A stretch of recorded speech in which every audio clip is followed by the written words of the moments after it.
رسول کریم برادران کرام، قرآن مجید میں اللہ تعالیٰ نے فرمایا ہے یا اعوذ باللہ من الشیطان الرجیم یا ایھا الذین آمنوا اتقوا اللہ وکونوا مع الصادقین، کہ اہل ایمان تقوی کی زندگی اختیار کرو اور صادقین کے ساتھ رہو۔ صدق کا درجہ جو ہے آپ نے سنا ہوگا، ابو بکر صدیق رضی اللہ عنہ، صدق کا درجہ بہت بڑا درجہ ہے۔ ولایت کا سب سے بڑا درجہ جو ہے وہ صدق کا درجہ ہے۔ اللہ تعالیٰ جیسا بڑا ہے اور جیسا عظیم الشان ہے اور جیسی اس کی کبریائیت ہے اور جیسے اس کی عظمت و جلال ہے، ویسے ہی اس کی بات کی اہمیت ہے، عظیم فائدہ ہے اور اس میں دونوں جہاں کی کامیابی ہے۔ انسان کو بدلنے میں صحبت سے زیادہ مؤثر کوئی چیز نہیں۔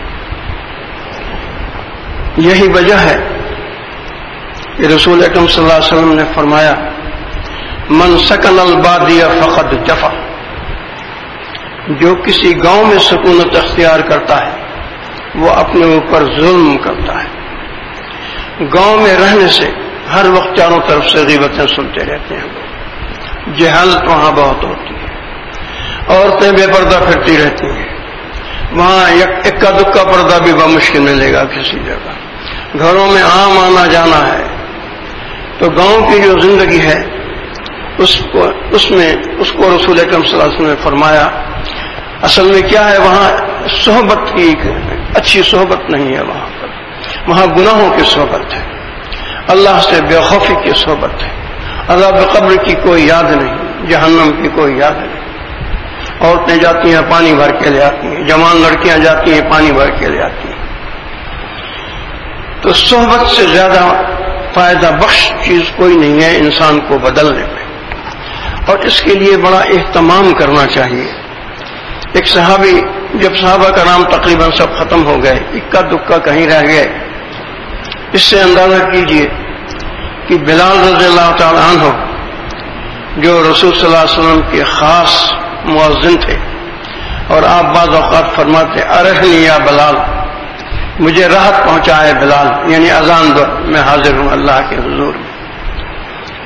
آخری عمر میں وہ شام میں سکونت اختیار کر لی تھی، انہوں نے جہاد پر گئے اور وہیں پھر شام کے اندر ہی رہ گئے۔ اب شام جو ہے وہ مصر کے قریب ہے، اردن کے بعد شام آتا ہے، آپ کے بعد عراق ہے، عراق کے ساتھ چھوٹا سا ملک اردن ہے، پھر شام ہے، اس کے بعد ساتھ ہی لبنان لگتے ہیں، یہ ہے وغیرہ وغیرہ، مصر پہ آ جاتا ہے۔ تو انہوں نے آخری عمر میں بلال رضی اللہ تعالیٰ عنہ نے شام میں سکونت اختیار کر لی۔ تو ایک بار رسول صلی اللہ علیہ وسلم کو خواب میں دیکھا کہ فرماتے ہیں یہ کیا غضب ہے بلال کہ اب تم مدینہ شریف آتے ہی نہیں۔ جب رسول صلی اللہ علیہ وسلم کو خواب میں دیکھا تو پھر غم تازہ ہوا اور سفر باندھ کر تیاری کی اور مدینہ شریف آئے۔ مدینہ شریف آئے تو لوگ دیکھ کے حیران رہ گئے۔ رسول صلی اللہ علیہ وسلم ان سے بڑی محبت فرماتے تھے۔ لوگوں نے گزارش کی کہ آپ اذان دیں، آپ مؤذن تھے رسول صلی اللہ علیہ وسلم کے وقت۔ جیسے ہی اللہ اکبر کی آواز پہنچی ہے ادھر ادھر، تمام جی لوگ گھروں سے جنہوں نے سنا روتے ہوئے نکل آئے، عورتیں بچے جو ہیں وہ روتے نکل آئے، اور سارے لوگ رونے لگے ان کی اذان کی آواز سن۔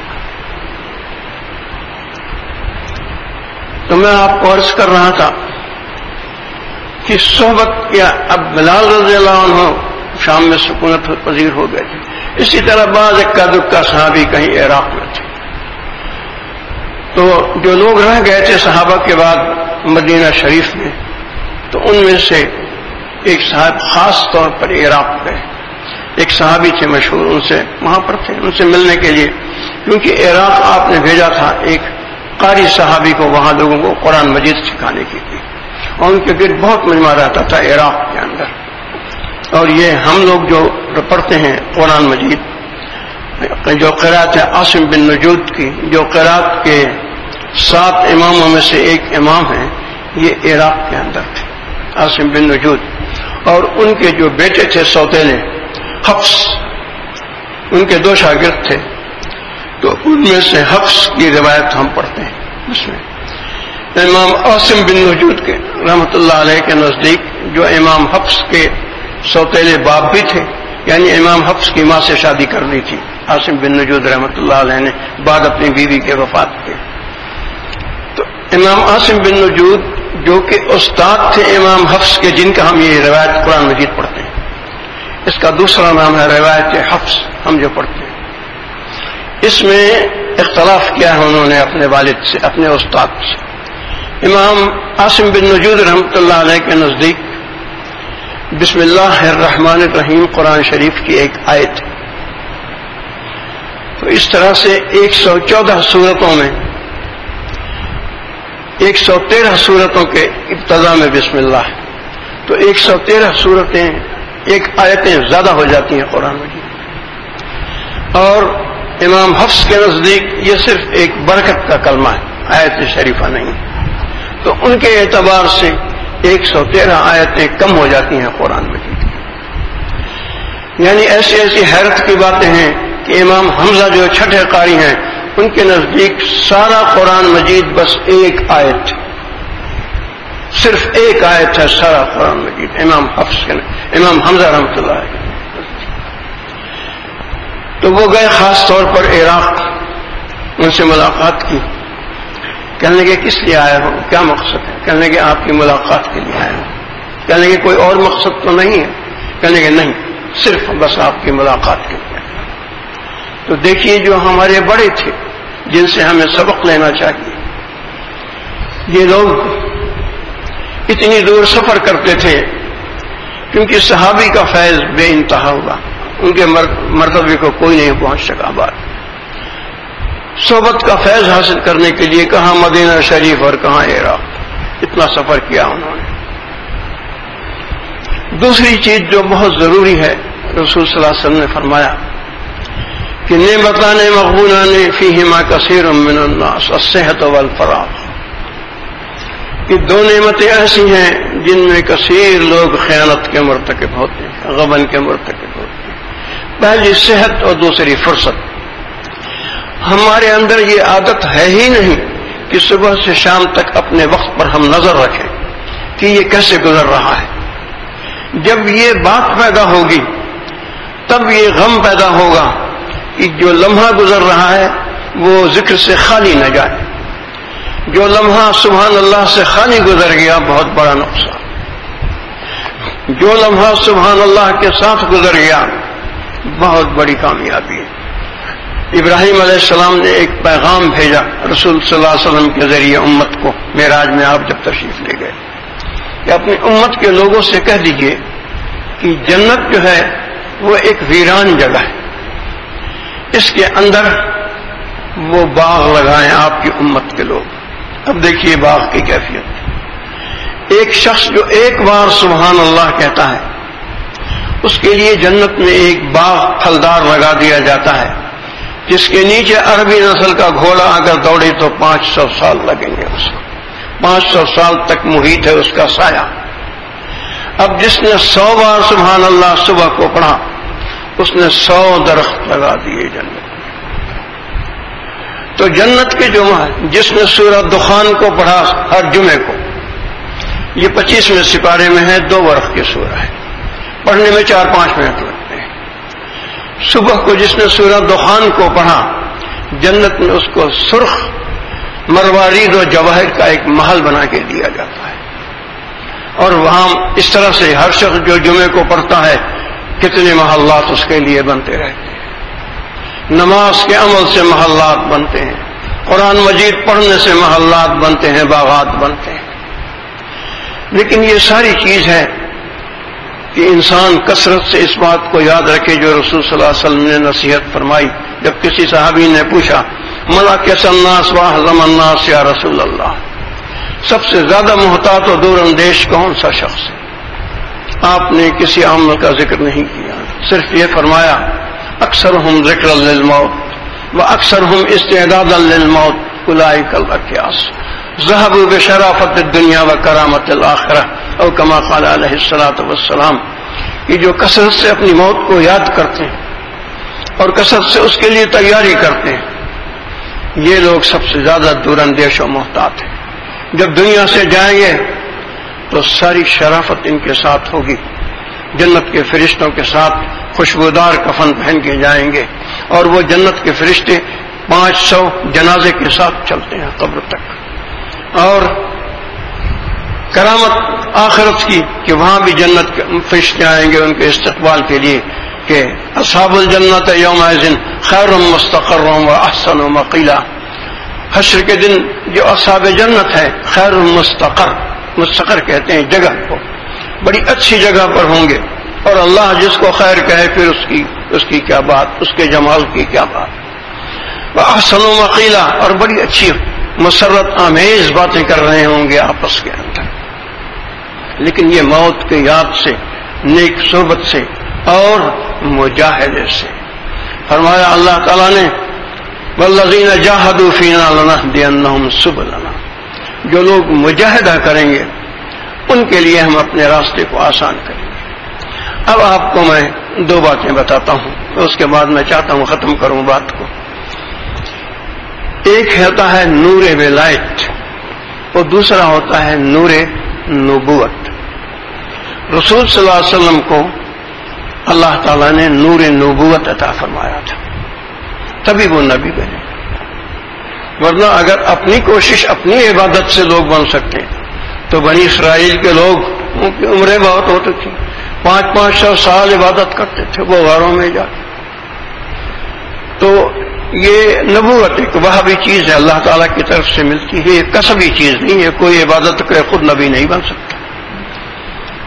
تو ایک ہوتا ہے نور نبوت، یہ بہت مؤثر نور ہے، بہت جلدی بہت زیادہ صفائی کرتا ہے قلب. دوسرا ہے نور ولایت، یہ بقدر آپ کے خلوص کے، آپ کے دھیان کے اور آپ کے وقت لگانے کے. اب جب ایک انسان کسی سے بیعت ہوتا ہے کسی بھی سلسلے میں اور وہ پیر معتبر ہے، فنا و بقا سے گزرا ہوا ہے، ضروری نہیں کہ وہ قطب ہو ولایت کے اندر، لیکن معتبر ہو، فنا و بقا سے گزرا ہوا ہو. جو بنیادی اسباق جن کو کہتے ہیں بنیاد، جیسے ہر عمارت کی بنیاد ہوتی ہے، ویسے بنیادی اسباق جو ہیں اس میں اس نے فنا و بقا حاصل کی ہے.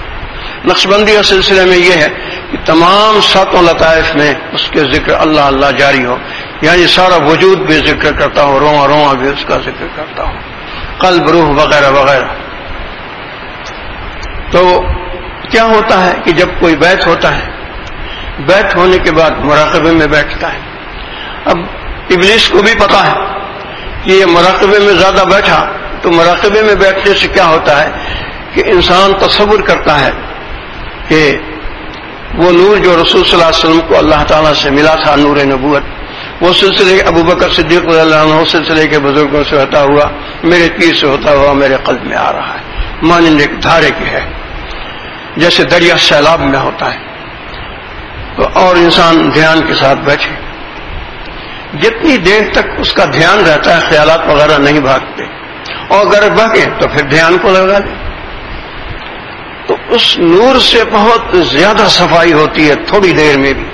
اگر ایک انسان 20 منٹ بیٹھا مراقبے میں اور دھیان اس کو صرف 5 منٹ حاصل ہوا، تو اپنے زبان سے 5000 بار کلمہ پڑھ لے تو اتنی صفائی نہیں ہوگی جتنا اس 5 منٹ کے نور سے ہوگی. اس لیے جو ابلیس ہے وہ بڑا جانتا ہے ان رازوں کو، تو وہ بیٹھنے نہیں دیتا مراقبے میں. لوگ بیعت ہونے کے بعد ان کو مراقبے میں بیٹھنے سے بڑی وحشت ہوتی ہے، بیٹھتے ہیں، اس کے لیے وقت فارغ نہیں کرتے کہ یہ کیا لیے وہ تنہا بیٹھے ہوئے ہیں، ایسے کیے ہوئے ہیں. باتیں کرنے میں، اخبار پڑھنے میں، ٹیلی ویژن دیکھنے میں بہت وقت گزار دیں گے، لیکن مراقبے کے اندر جی آدھا گھنٹہ بیٹھے تو معلوم ہوتا ہے کہ جی زمین نیچے گرم ہو گئی ہے، بیٹھنا مشکل. تو لوگ بیعت ہونے کے بعد مراقبے میں نہیں بیٹھتے. دوسری چیز یہ ہے کہ اس بات پر نظر رکھنا کہ مجھ سے چھوٹا بڑا کوئی گناہ نہ ہو. اتقیاء کی اتباع، ھدی للمتقین والعاقبۃ للتقوی، آخرت کی زندگی متقین کی ہے. ان المتقین فی جنات وعیون، جنت اہل تقوی کے لیے. تو گناہ زبان سے خاص طور پر نہ ہو، آغاز سے گناہ نہ ہو. اور جتنا زیادہ سے زیادہ ظاہری عبادت کر سکتے ہیں، کلمہ پڑھنا ہے، ذکر کرنا، اٹھتے بیٹھتے چلتے پھرتے، جیسے اللہ تعالیٰ نے فرمایا ہے یذکرون اللہ قیاما وقعودا وعلی جنوبہم، کہ ذکر کرتے ہیں اٹھتے بیٹھتے اور لیٹے ہوئے، تو اس کا اہتمام کریں اور اس بات کو یاد رکھیں کہ انسان کے سب سے قریب جو چیز اللہ نے رکھی ہے وہ اس کی موت ہے۔ اور یہ جو چاروں طرف قتل ہو رہے ہیں، آپ خبریں اخبار میں پڑھتے ہیں، ان سے بہت عبرت پکڑنی چاہیے۔ یہ سوچنا چاہیے کہ یہ چاروں طرف جو قتل ہو رہے ہیں، یہ حدیث کی ایک پیشن گوئی۔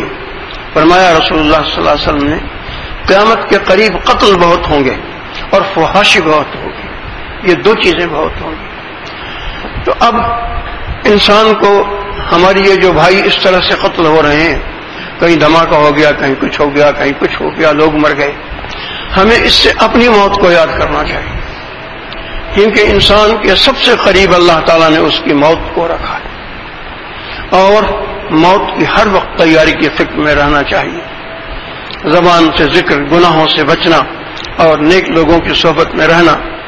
اب اوابین کی نفل ہے، جو انسان 6 رکعت اوابین پڑھتا ہے 12 برس کی عبادت کا ثواب ملتا ہے، ترمذی شریف کی حدیث۔